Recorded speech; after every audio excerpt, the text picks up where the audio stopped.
that I learned how the lens through which I was viewing the world had smudges and stuff, and and things all over it, and I wasn't seeing things. I was really leaning into that negativity bias, which is an evolutionary adaptation, which is normal for people to have. But it was I was always looking at the crappy stuff. I was always seeing myself as a victim of the world. And I realized that, in fact, I was just talking to a friend of mine, yesterday about, the facts of a situation are the facts of the situation, but it's how I choose to view that changes it. And so where I'm going with this is that I had a different way that I could view clients, that I could view the profession, that I could view, other things going forward. And it's not Pollyannish, it's not toxic positivity. If I can say that, it's giving space for hope. From addiction and burnout to becoming a national leader in veterinary well-being, this is a story of what it really takes to heal the profession and yourself. Welcome to Irreplaceable Truths.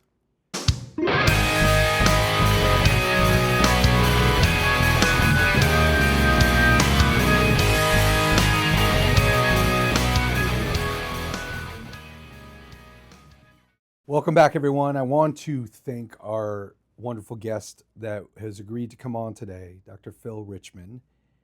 And to make sure I got it right, I wrote down all his initials. DVM, Doctor of Veterinary Medicine. CAPP, Certified in Applied Positive Psychology. CPHSA, Certified Psychological Health and Safety Advisor.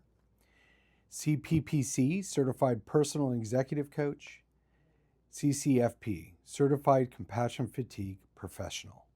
Dr. Phil, I just want to thank you for being here today, and let's get into our conversation. It's informed optimism, if you will. And I found that was the thing that I think I'm answering the question, but that was probably the biggest switch that got flipped, was that power of perception. Yeah. When did your mental health and your addiction really become a problem? Was it high school? Was it college? Was it vet school?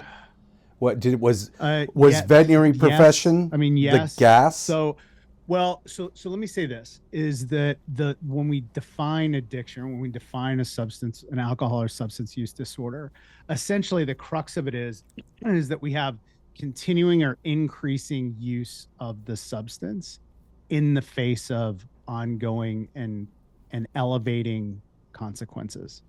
And so to answer your question is yes. I mean, I had consequences that happened to me, with alcohol and substance use from, when I was in high school. I had that when I was in undergrad. My dad passed away when I was 20. That was probably the biggest, dumping fuel on the fire, was then I had that guardrail gone, of my dad, my dad's tutelage, if you will. And so I really kind of went off the rails for a while. But what I want to say is, what's interesting, and we were just talking about ADHD before the podcast, before we hit record. And so I'm going to bounce, but I promise we'll come back to it. But what's interesting is then, if I can say, is then the why behind, why would someone drink, and why would someone use substances, like, in the face of those consequences? For two reasons. One is that for the longest time, that is the solution, is that spring, that screw that's in my chest, that's just, I don't feel like I belong, or the anxiety, or the overwhelming depression, or any of these things. I'm trying to self-medicate those things with something that, honestly, in the beginning, changes my brain chemistry. It increases dopamine levels. It throttles, those things in my brain. And for a little while it worked, because if I had all those consequences right off the bat, I wouldn't, I probably wouldn't have kept going. But the other thing is why is it that I take a sip of alcohol, or I take a, pill, or whatever it is, and it has a somewhat really different effect on me than it has on someone else. And what we know is that really the core of that is childhood trauma and adverse childhood experiences. And that's I'm gonna pause and have you respond to that, because we're gonna go down that road, and it gets into some of the stuff we were talking about before the podcast too. Well, I think ADHD is a psychological problem as well. I have it. Yeah, I also 100%. I also have auditory processing issues, which I learned how to overcome. But ADHD is very hard to do. You really Yeah. gotta focus, right? Um, Yeah. I think Yeah. ADHD people have a tendency to have a very addictive personality. Would you agree? Yeah. So yes. I mean, and I think the reason for that is that it helps because we're craving dopamine. I mean, that's really our brain's looking for that. And what do all those, what is sex and gambling and, and booze and, and pills and all these, what does it affect? Dopamine levels. So it's essentially, it's our way of self-medicating and self-treating, the underlying condition. The question is how did our brains get there in the first place? And that might be our next. Well, We're going in a direction that we may not have thought we were going to go when we hit record, but I promise it gets to the kind of what I think we want to talk about, which is how do we help the profession? Like, how do we help the newer generation of veterinarians, and not just that, but the support staff and the teams that are coming up. So yeah. Yeah, like I said, I touched on really quick my research with you before that. Yeah. But Yeah. one of the things I'm controlling for in my research is I'm looking at people who have personal depression, anxiety, and stress syndrome. So there's a way I'm going to divide who it already has that in their life versus who is picking it up truly from work. And I think, in a weird way, I think a lot of us are going into veterinary school with some sort of a little bit of psychological problems, and I don't want to say that in an obnoxious way, but it's true, because I think in order to get into vet school, we've always been chasing perfection. So, so I think there is an issue there that needs to be talked about. I mean, our mental health getting into vet school, not only what the mental health issues during vet school, and of course in the early careers of the profession. Yeah. Yeah. And so oh, sorry. No, go ahead. Two where- ADHD guys doing a podcast. Yeah. It's a ping pong game on 2.5x. So yeah. So what was fascinating, so I got down this rabbit hole about 5-6 years ago. So in 1999, the CDC and Kaiser Permanente did this huge study of the American population. And so they had this assessment tool on what are called adverse childhood experiences. And so adverse childhood experiences are things that happen to us before the age of 18, that are either brought upon us by someone over the age of 18, or we've experienced these things, or we see them in the home. And they are things such as, I was physically abused before I reached the age of 18. I was sexually abused before I reached the age of 18. I was verbally abused. Our family didn't have enough financial resources that we could eat, consistently. I saw violence in the home. I had a parent that attempted or completed the act of suicide. I had mental health, someone, with mental health issues as a parent or caregiver. My parents were divorced, those types of things. Now, two things, and this is going to go a little bit, you were talking about allostatic load and things of that name, cortisol release and that kind of thing. So when we go through those things when we're children, the thing is our brains are still forming. And what is unbelievable is looking at diagrams of developing brains when they're exposed to cortisol, norepinephrine, epinephrine, all the stress hormones. Dendritic connections change, the amygdala becomes, over amplified. All these things happen in our brains because our brain's trying to protect us from the stress. So where I'm going with this is, so we were talking about those 10 statements, and you just answer yes or no to those. In the United States, 12.5% of the population has experienced 4 or more of those ACEs before the age of 18. Why that's important is the correlation is when we look at people who have 0 ACEs, none of those things have happened versus 4. People who have four ACEs or more have 6 times. Like when you look at this from an epidemiological standpoint, like the CDC researchers, when they first looked at this, their minds blew up. And it's amazing that it's taken this long for it to really take hold in the medical schools and thing when they talk about histories. 6 times higher rate of depression, 6 times higher rates of ADHD, 7 to 10 times higher rate of alcohol and substance use disorder, 32 times higher rate of attempting to take our own life. So if we had our own patients in veterinary medicine who had those kinds of risk factors, sure as hell we're screening for it. What do we do? Cavies, we're listening to their hearts all the time. We're doing things to protect them. Our Frenchies and our upper airway dogs, we know they're at risk, so we're potentially doing corrective surgery to help them before they even have problems. We have something that happens to us as children that we have an easy screening tool for. And it's not from a point of judgment. It's not to keep those people out of vet school, but it's to say they're at risk. Can we then say, hey, you might benefit from another set of tools? And so when we look at medical students, and let me say this, and I promise I'll hit pause. I get super excited about talking about this stuff. But Elizabeth Strand, Jen Brandt, and oh my gosh, I can't believe I can't think of her name. She's an amazing veterinarian from Texas A&M who's a huge supporter of well-being. They did a study in like 2018, I think it was, on vet students and ACEs.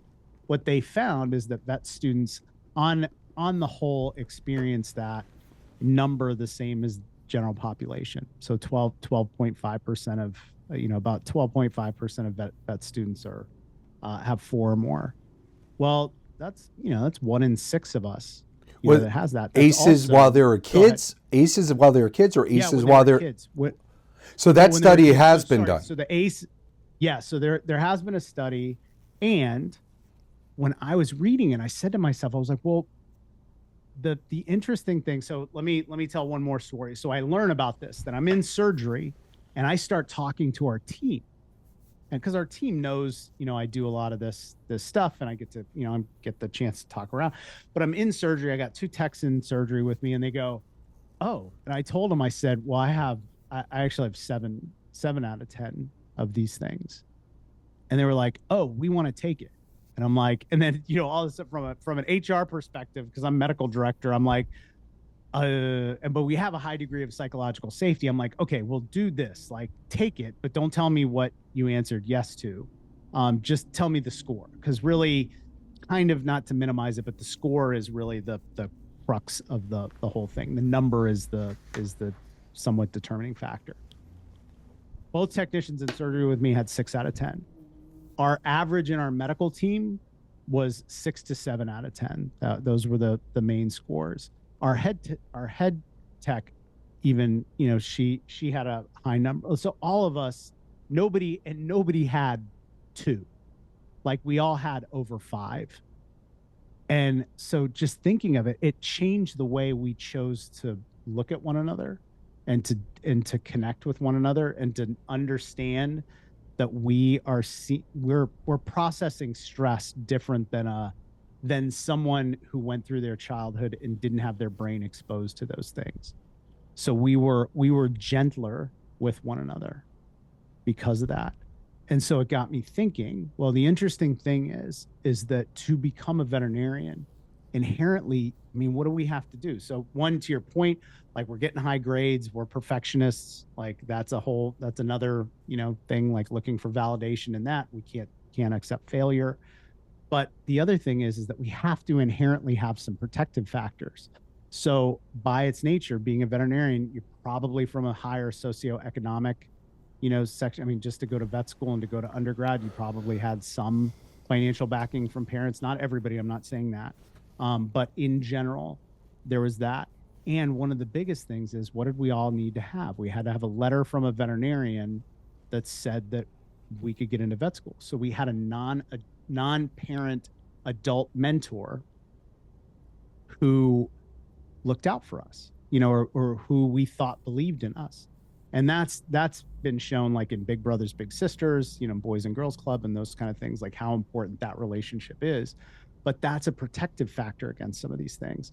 However, for some of our support staff, they're not necessarily having all those protective factors. So where I'm going with this is, I personally, I would love to see us do screening for ACEs, with the caveat that we have the mental health professionals all wrapped in that, and that we have a place where we can, those of us who are veterinarians who've been through it, can act as peer supporters, and go in and say, hey, you can still be a veterinarian, but you may process stress differently. You may, things that may affect somebody else in your class, you may take it harder because of the amygdala and then all those things. And remember, if we have 4 or more ACEs, 6 times more likely to have depression. We're 6 times more likely to have ADHD.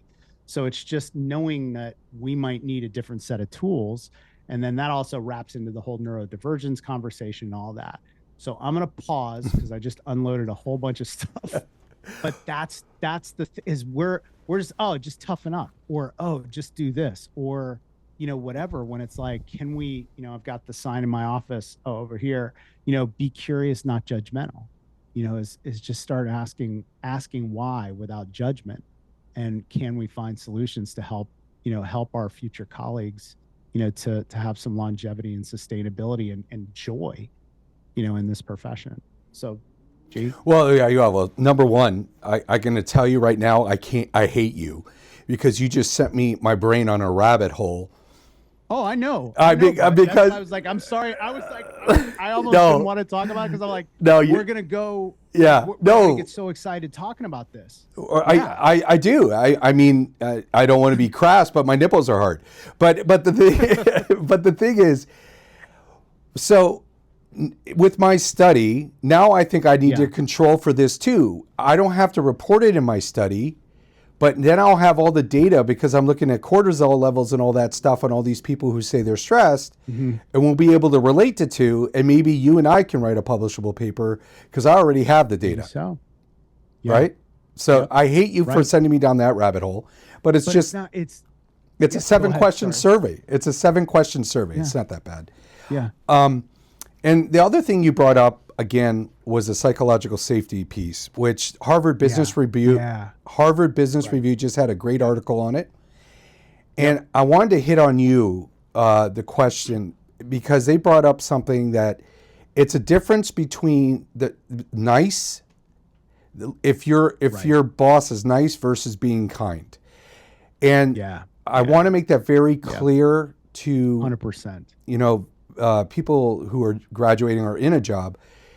A nice boss or a nice leader will say things to you that are just very complimentary to avoid crucial conversations. Avoid confrontation. Yep. Right. Exactly. And being kind is they will give you honest feedback. They'll give you constructive feedback, but they will make it educational and make it almost like being a mentor is being kind. So how can you tell these people who are graduating or looking for jobs or really had a rough landing in their first job? Right. What should they look for, especially with the psychological safety piece in their next job?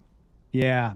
And so we use this term psychological safety, and it's just I almost wish it wasn't called that. And this is with all the most respect to Dr. Amy Edmondson, and I think she's even mentioned like she wishes there's some just it's not always necessarily so clear, because what I will see is sometimes it gets misinterpreted as safe spaces, and that it's about not hurting someone's feelings. And that is not what psychological safety is. And you really hit the nail on the head, that, nice and kind. And I'll say a couple things on, if you're going into a job, there are kind of three things I think you can pick up on. If it's a little hard to pick up on anything in the interview, like you can ask questions. But one question you could ask is, could you tell me about the last, without giving away too much, but like, could you tell me about the last like major medical error that happened and how it was handled? And that, if they will answer that, and not trying to get wrapped up in legal stuff, but where I'm going with this is like, if it's said, well, we found out, we had somebody, they made this, they made the error, and we had to fire them. That's the wrong answer. Is that there, as leaders, we should always say that inherent in what I'm doing is that it can't be, nothing happens in a vacuum. And so if that person makes an error, so all of us make mistakes. We can learn very much from the airline industry. Is like, the airline industry knows people are going to like, pilots are going to make an error at some point. There is a backup system because of how critical things are. So if someone makes a mistake, that is expected. Like, that is going to happen to every single one of us. Both you and I have made medical errors, medical calculation errors. Everybody listening to this podcast who's a veterinary professional has made a medical, a medical error. We all do, because we're human. But how is it handled? And what I would say is if the first thing is, let's look at this from a systems perspective, and say, hey, this error happened, and we went back and looked at our protocol. We looked to see, what could we do better next time? That's really what, essentially what you want to know. And then vulnerability from leadership, is like, and to your point, like, as a mentor, how can I be a kind mentor? And it's really saying that I'm not talking down to you from a spiritual hilltop. I'm saying, I walked through this. Here's how I felt, that I went through this. I made this mistake. This is what what was going through my mind is, oh my God, I was scared the client was going to call the board on me, or all these fears came up, and like, talking about the real world stuff of how we get through practicing medicine. And when we do that, when I have that relationship, and that's the relationship we had at our, at our hospital, like when the techs were comfortable talking to me about ACEs scores. But when we have that, and it's a little different than trust, but when we have that psychological safety, like, if I do something, I believe that you'll have my back, or have my best interest at heart, I guess I should say, that when the stuff hits the fan, I feel okay coming forward to you. Or even if it's not about a mistake, is that if I see something in the hospital, I see something that I think we could do better, I don't think if I come to you, you're just going to laugh me off and shoot me down in the middle of the treatment. And that's why it's so important with innovation. But it's also, the last thing I'll say is, it's about shared accountability. Or supportive, I should say, supportive accountability, is that we support one another, but we also, if we make a mistake, we ask what our part in was, what that was, how can we change it? How can we get better? We own up to whatever it is that we did. We don't have the blame thrower, out. And we get a growth mindset about things. So that's what we want in a really psychologically safe hospital. And again, it's not about, we can be honest. Honesty without empathy is cruelty. So it's not that I'm going to not tell you the truth, but I also have to understand that if I'm in a position of authority, the way that I give you feedback, I can't come in and just tell you, what are you doing? Like, are you kidding? Like, why would you do that? It's a way of teaching and supporting and helping someone grow, and also understanding, the mouthpiece, or the position the position we have as leaders, how that can land with our team, and being able to give feedback that's going to make them feel better, and they don't feel like they're being, belittled or anything like that. Sorry, I know No, that no, might have been a little bit more than what no, you were but no, asking for. but I mean that's the two things you said that hit home is you want Yeah, to have a leader that will have that shareable accountability. yeah, Because if you make a mistake as an early career veterinarian, the blame should yeah, also be on your leader as well, because maybe they let you out too soon out of the or stable, or yep, they weren't holding yep, your hand well enough. right, And yep, the second thing you said is the blame game. And yeah, unfortunately, there are so many clinics that do the blame game. yeah, And I'm not going to throw any under the bus, but I really feel as if it's there.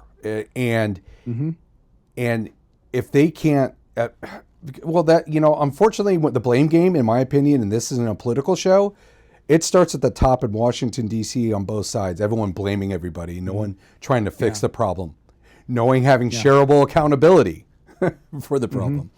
And yeah, I think that it's the complete trickle down effect. 100%. Is there? I know I know you talked about there. You should say what happened with the last medical Mm-hmm, thing. yeah, yeah. Do you think it's very important for the early career veterinarian to reach out to associates that work there or used to work there as well, if possible? Um, yes, with the potentially a grain of salt is also knowing that people are gonna see things through the lens through which they view it. And if I'm a blame shame thrower and I left because I don't see my part in something, like if I wasn't it's so I would say yes, and is just take everything, just with the idea that everybody is potentially seeing things through their own lens. That doesn't mean that what they're saying isn't valid, but it also means that just you may not be getting the whole story. But if they have massive turnover, like if they've got, I remember them telling us, when we The when we were perpetual investigating ad. The the perpetual perpetual ad. ad. Yep, bingo. And son of a bitch, if that wasn't We're spot on. I it is spot on. It is Yeah. spot on. Yeah. I'm just gonna say I know it's spot on. Yeah. Well, So and it is. it And is. that's what you see. It And is. so yeah. And What? especially go ahead. No, no. I was going to say because that psychological safety piece, another thing that came Yeah. into my personal life recently, as in, i.e., the past 5 days. Yeah. My wife's clinic, they went through and did the yearly raises for the Mm. support staff. Mm-hmm. Their head tech got a raise, which was really nice. After a Yeah. year, 6 cents an hour. The assistant manager that's been at the clinic for 28 years got 8 cents an hour. You don't Yeah. think that plays into the toxicity level of a practice? Yeah. Yeah. I mean, Well, and that gets 100%. I mean, that gets into, so where also that gets into is what we know is a huge driver for burnout and leaving is reward and recognition.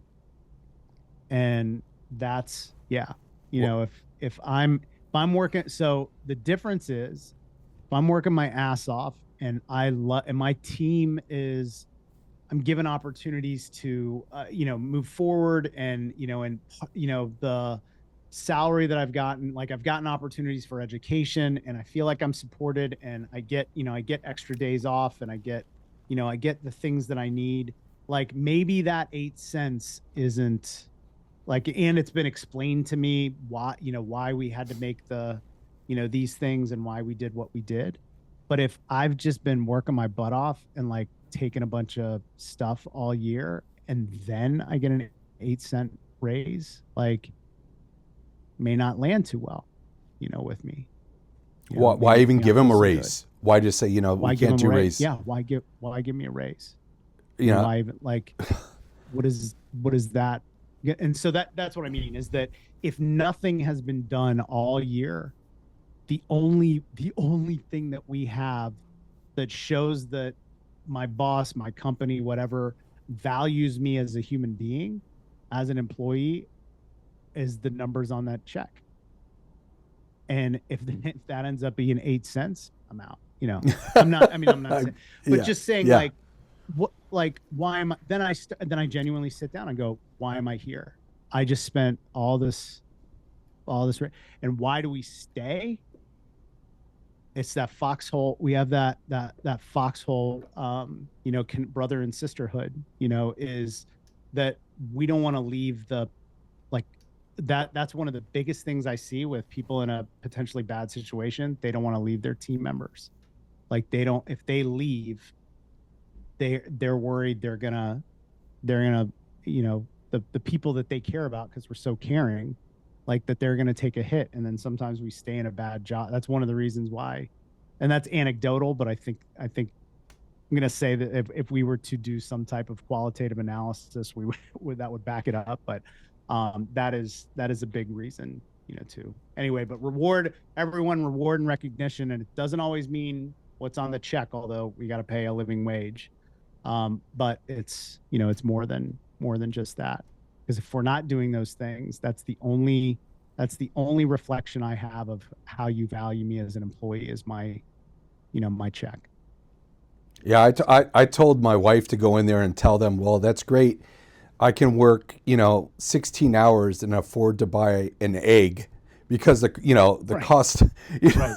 I mean, Right. it's like, it's like, it's unbelievable. But you hit on another thing that I want to bring up, and I want to Yeah. get your input. How important is a solid team for the mental health of an early career grad? Huge. I mean, it's huge. And is like, then it gets, well, how do we make a solid team? Therein lies the rub. Like, then it's, we've got to do all those things, because we also, the other thing, we may have a solid team. With that team working together, how well does that team respond to change? Are they clicky? Is that why they're solid? Like, will they let someone else into the fold? What is our onboarding? Like, how do we bring somebody new into the team? How do we feel like, and I would say, if I could use 2 words of creating teamwork and psychological, well, 3 words: vulnerability, mattering, and belonging. And vulnerability and belonging are really connected. But does my team think that do I matter to my team? Do I think that I matter to my team? Do I think that I matter to my leader? And anybody who's listening, Zach Mercurio, Dr. Zach Mercurio from Colorado State, does amazing work around mattering. But that concept is so core.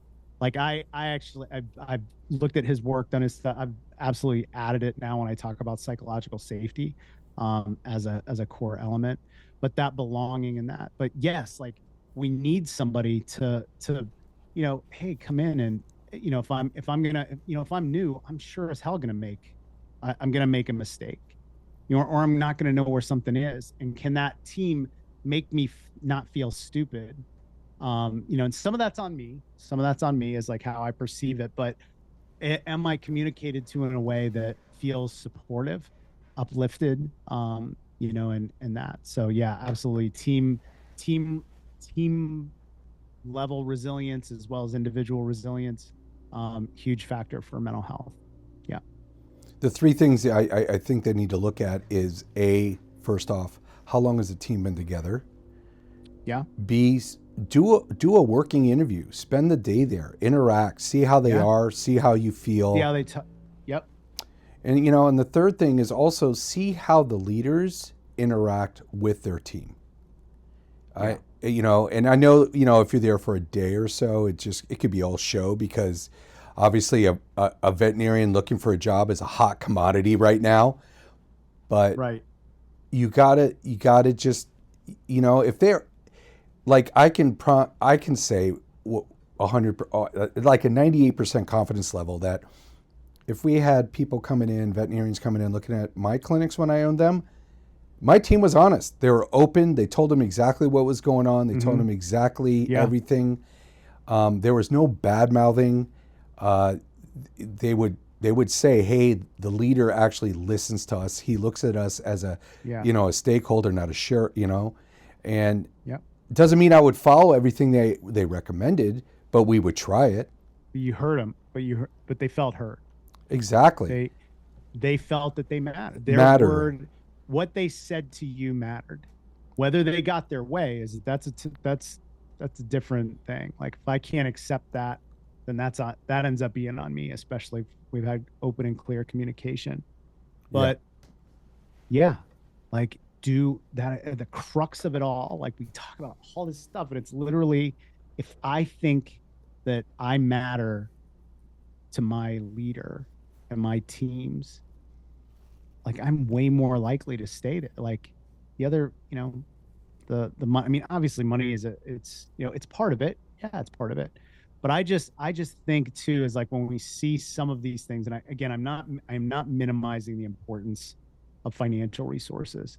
However, I am always curious when financial resources are a reason why we left, is how wrapped up that is in mattering, is like how well, like how many times does somebody leave a job when they love where they're at to do something else, because the money's better. And we have definitely had that at our hospital, and they, and our teams have told us, like they've gone on to be nurses, they've gone on to be, we have a firefighter paramedic that works for us, who she worked for us for years.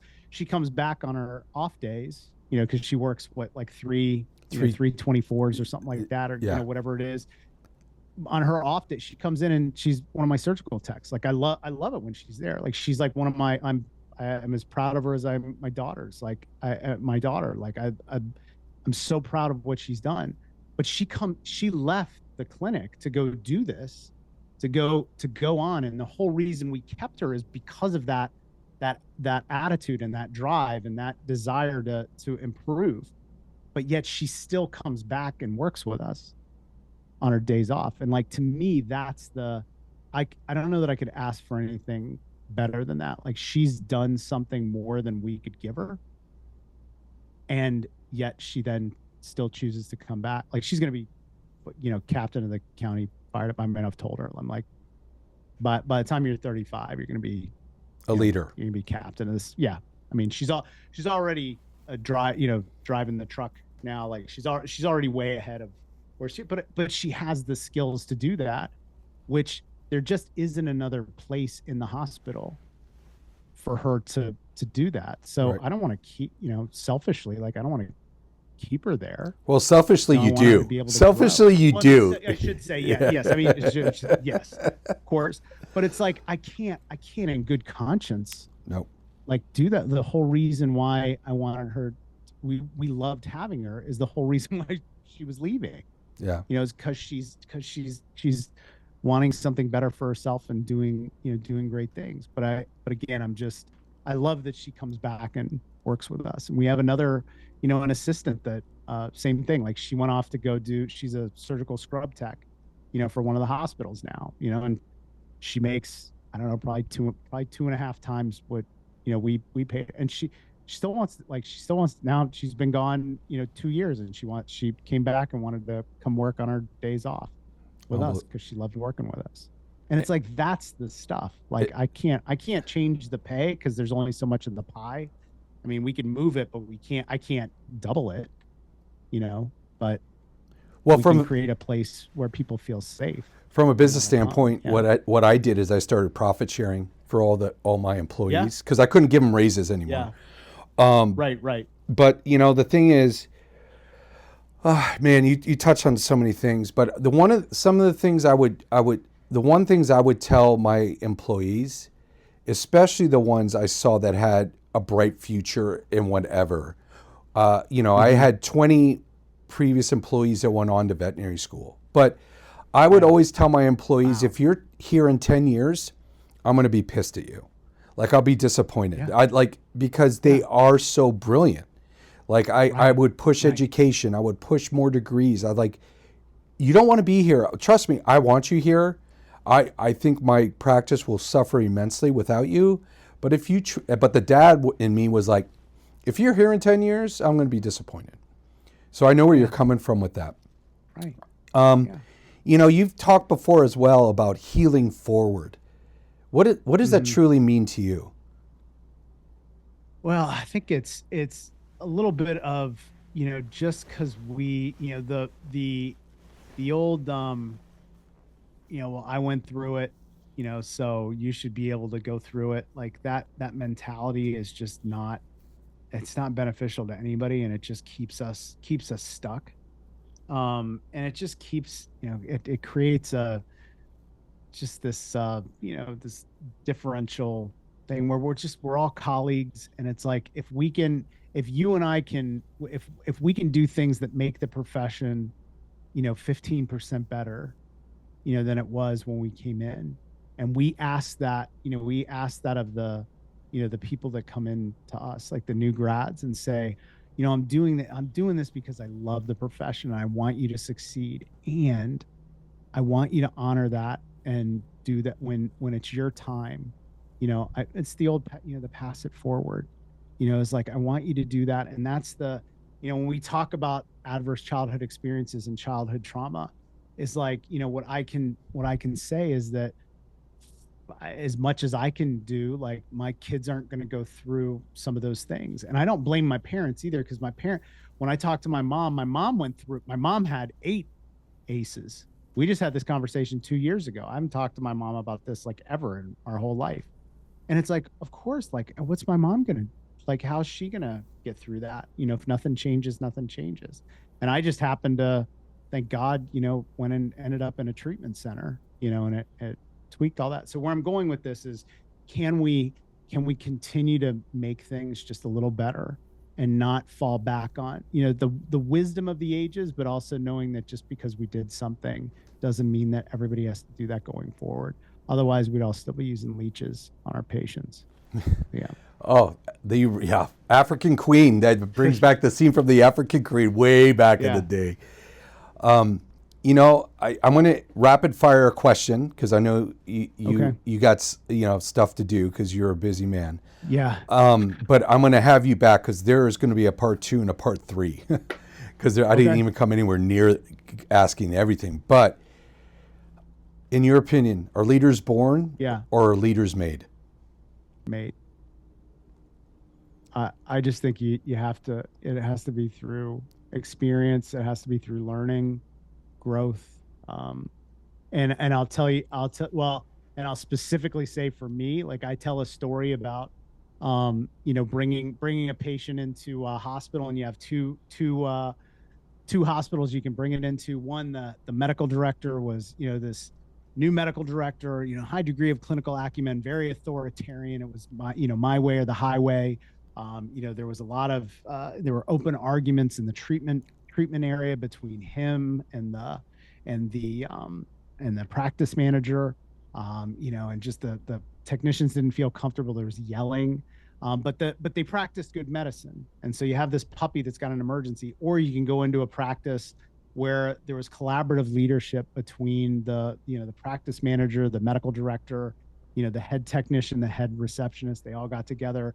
They had that supportive accountability. When mistakes were made, they supported one another. They looked at a systems-based lens first. And everybody felt like they were heard and that they mattered. Now, there's no difference in the level of medicine, but I asked them where would you want that patient to go, that emergency, clinic number 1 or clinic number 2? Yeah, where would I want him to go?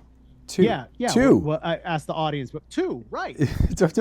So, I thought that was a trick question.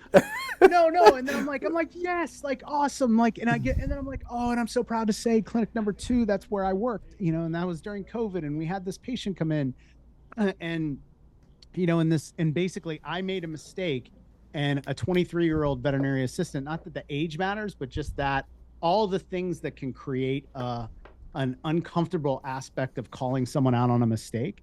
This 23-year-old veterinary assistant, after I had gone down this road of a diagnosis that I thought I had, she's like, hey, I think you're making a mistake. I'm sorry, she didn't say it. She said, I think you're missing something. Can you please come back here and reassess this patient?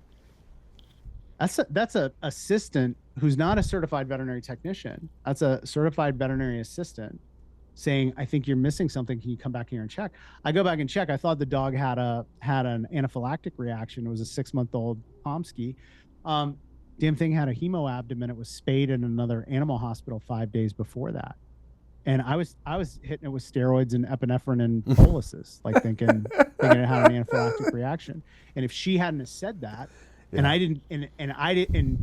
didn't think what she said mattered, I wouldn't have gone back. I would have been like, shut, like, I'm the doctor. Don't question me. You know what? Which we see. You know, obviously. Right. And I went back there, slapped the probe on there, tapped the belly, blood. You know, saw free fluid, and pulled the blood. Took it to surgery. We transfused her, took her to surgery, and saved her life.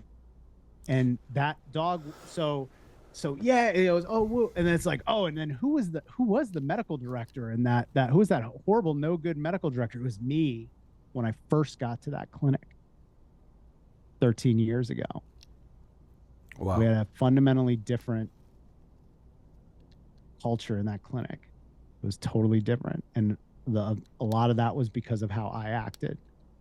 So I'll say I've grown as a leader. I certainly wasn't born as one, but I learned things as time went on. So yeah. Well, Phil, I know you got stuff to go do. I do. Yeah. Yeah. So we will. I'm telling you, we got a lot to. We're gonna peel this back like an onion. Talk about. Yeah. Yeah. You know, and so for all you early career veterinarians, we just want Phil and I want to let you guys know that it's the profession isn't injured. It's just sick right now. And we want all of you to become leaders, and you need to help rejuvenate the profession. And if you feel as if where you are is not helping you become a leader, then you obviously aren't in the right place. So, Phil, thank you for part one. I will be talking to you soon, sir. And thank you. And to all the listeners, any questions you might have, make sure you let us know, and we'll talk to you all next time.